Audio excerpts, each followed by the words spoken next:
Hello, everyone, and welcome back to Conversations and Reflections with Dr. KSB, the space where social work, mental health, and lived experience meet.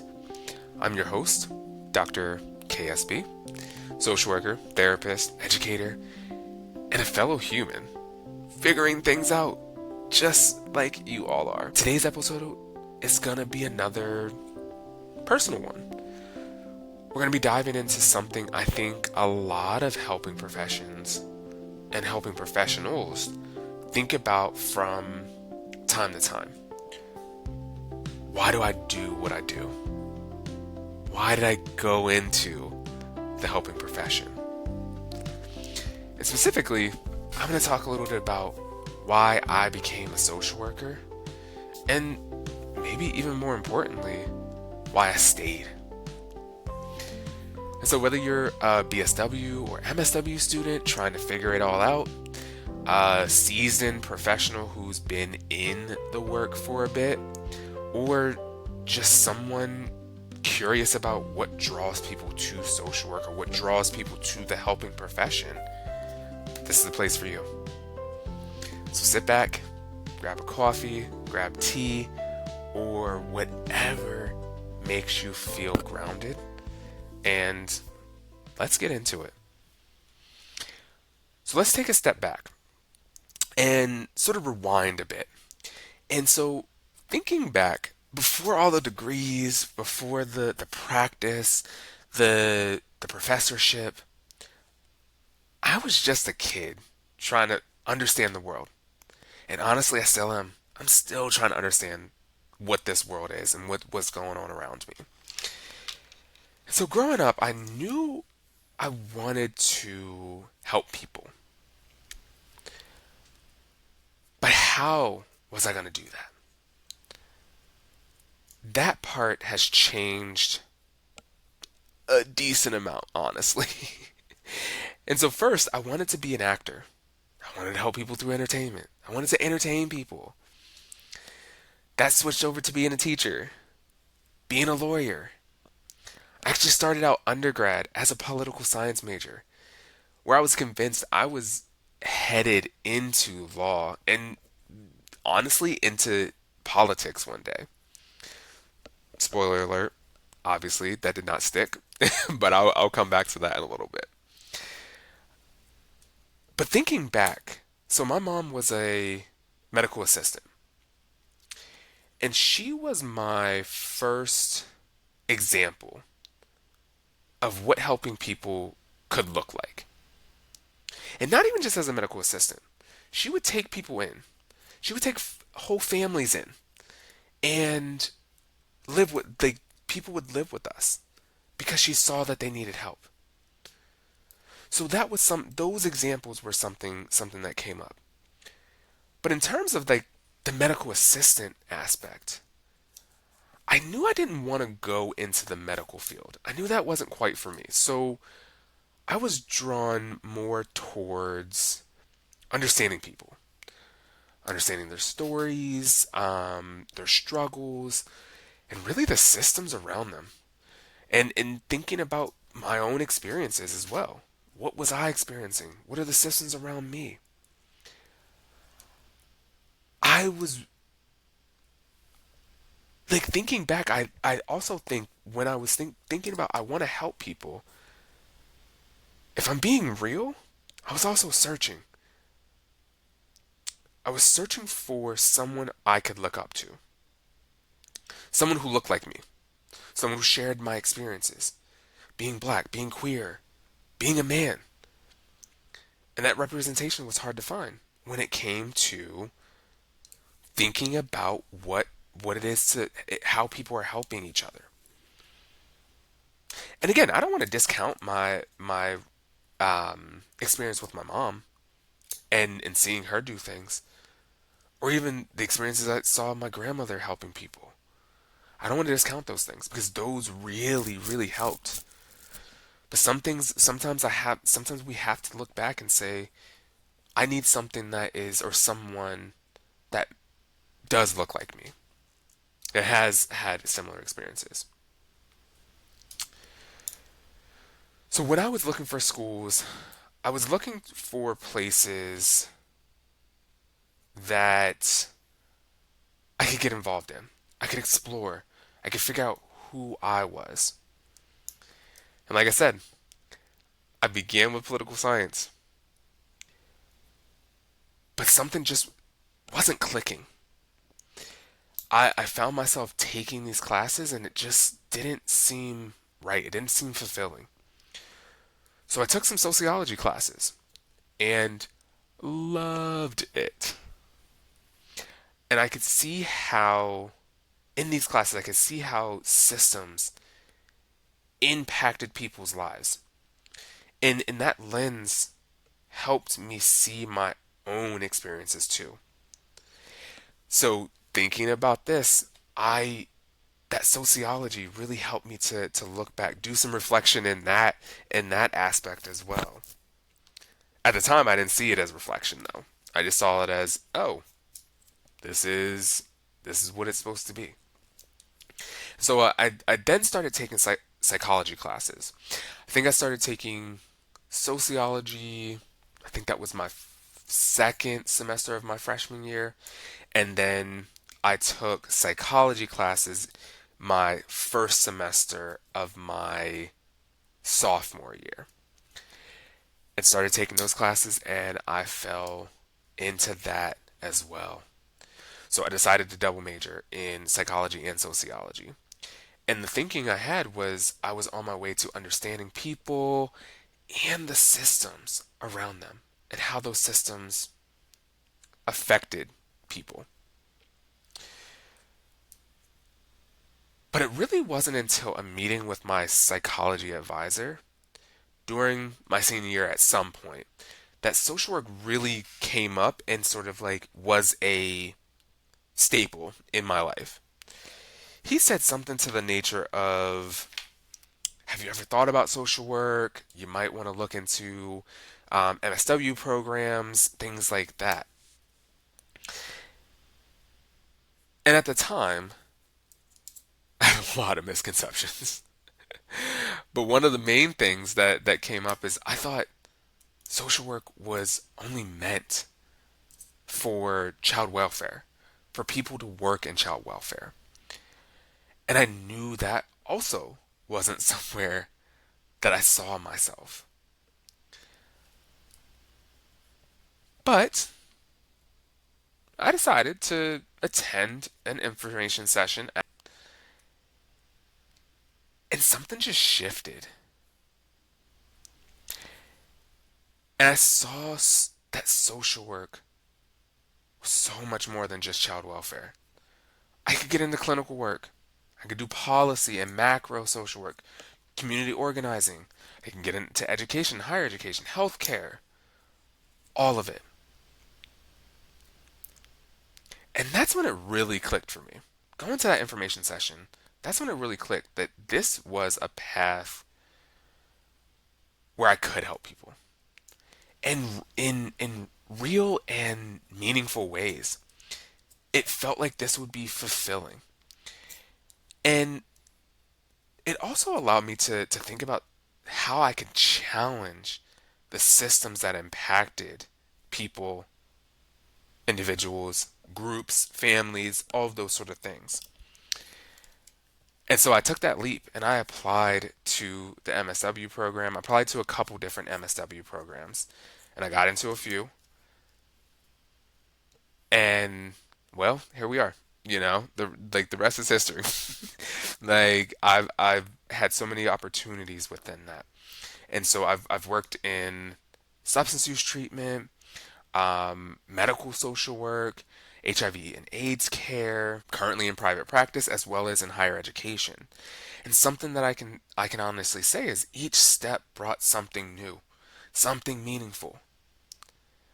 And I can also say that working in private practice and higher education, where I am currently, I can honestly say this feels the most fulfilling career wise that I've felt in a very long time.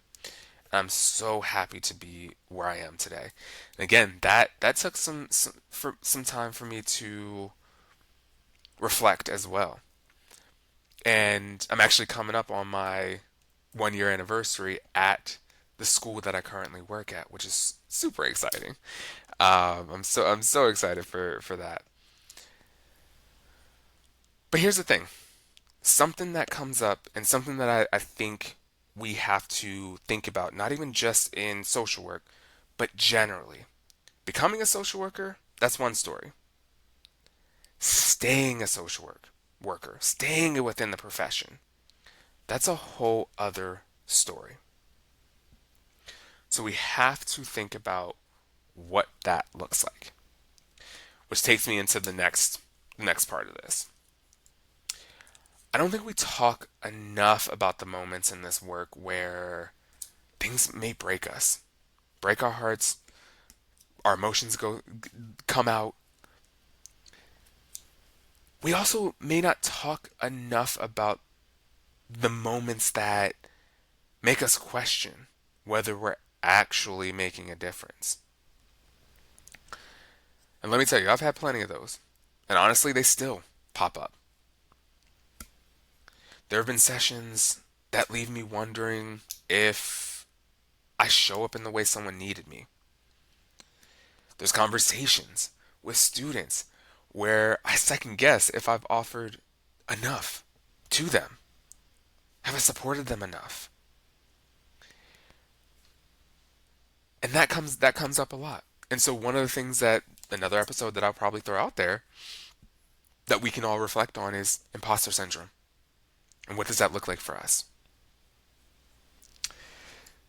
But I can say over time, I have learned something. One of the big things is that reflection is a form of care. Self care, care for others, whatever you want to see that to be. And now, instead of sitting with that doubt, I'll take time to reflect on the whole day. I'll reflect on the moments that made me question myself, but I'll also reflect on the ones that affirmed why I do what I do. Because something we have to remember, not every interaction is going to be fireworks and breakthroughs, rainbows and unicorns. And that's okay. So we have to look at both of those. And something else that I really take in is that every day is a new opportunity. It's a chance to help someone else, a chance to help myself, but also a chance to try again, to start over, start somewhere. And so that mindset has become a part of my self care significantly. And so that's going to be something else. Self care might be another episode that I throw out there. But something that also comes up is on those hard days, on those days where even the reflection of, of thinking about the things that in those moments that affirm why I do what I do, I have to come back to my why. Why did I choose this path? Why did I start a private practice? Why did I go into teaching? Why did I go into higher education? It's good to go back to that why. And it may even be even more important to ask yourself, what do I need to stay? I can look at my why, and I also want to look at what do I need to stay in this profession, this relationship, this creative endeavor, whatever it is.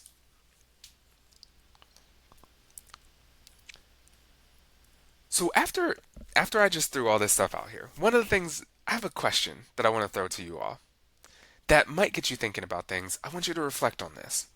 What kinds of supports or reminders help you stay aligned with your own purpose? What things do you need to think about to figure out and pay attention to your own purpose? And that can be anything. Your purpose in your career, in your family, for yourself. What does that look like? I would love to hear what you all have to say.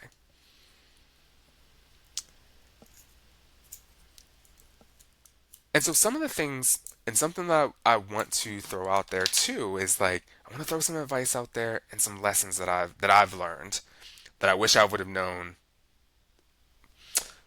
Maybe not known, because I probably did know these things. I just didn't take them to heart. So one of the first things is, and this lesson that one of the lessons that I carry with me, your why will evolve. And it should. That's the growth that we have. We also want to think about boundaries. They're not just helpful, they're also an act of care. And one thing that is so important, and something that I did not think about for a long time, you deserve joy, you deserve rest, and you deserve community just as much as your clients do, just as much as everyone else does. So those are some things that I want you to think about. But also think about, start where you are. You don't have to figure it all out. You don't have to have it all figured out. We might just have to begin. We have to begin somewhere. And then we see how things fall into place. We want to stay curious. We want to stay teachable. We want to stay compassionate. Not only with others, but also with ourselves. And think about what that looks like. And this last one that I want to throw out there is something that I constantly need to remind myself, and I constantly do remind myself. Burnout doesn't mean you failed. It's not a failure. It might just mean it's time to realign. It's time to take a step back and give yourself time. Something that I tell clients and something that I'll talk to my students about.